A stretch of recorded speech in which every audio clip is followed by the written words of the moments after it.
I guess I'd say on this view, I would be deeply disappointed because my thinking is this is it. This is the second coming of Christ. What we're living in now and have lived in for the last 2,000 years is post-second coming. I thought the second coming of Christ was the blessed hope. It's what we looked forward to in all the passages that refer to this, say, 2 Thessalonians. And even in Matthew, you know, all these things that were happening, Matthew 24, or the sign of his coming, and there you'll see the sign, the coming of the Son of Man, the angels go forth, the clouds part, there he is for all to see. In other words, the way I've characterized the Matthew 24 coming is the visible, powerful, and conclusive return of Christ.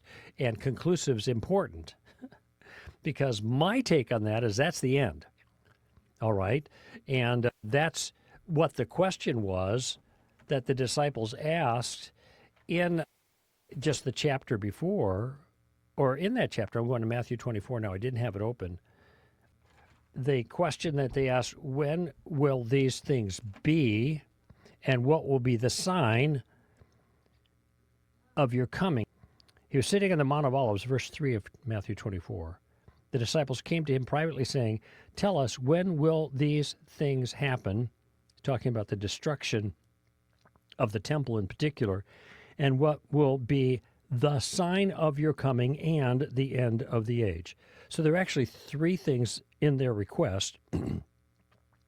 When will these things happen? The destruction of the temple. What will be the sign of your coming? That's 2. And 3, and of the end of the age.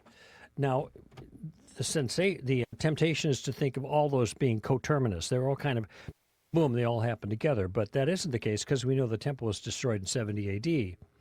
And when he talks about the sign, that's in verse 30, and then the sign of the Son of Man will appear in the sky, and then all the tribes of the earth will mourn, and they will see the Son of Man coming in the clouds of the sky with power and great glory. And then he talks about sending forth his angels, etc. That appears to be, as I described it, the powerful, visible, and conclusive return of Christ, with the emphasis there on conclusive if you figure the entire narrative. Now, what the preterists say is that pretty much has all taken place. Jesus already came, to which I respond, really? This is it?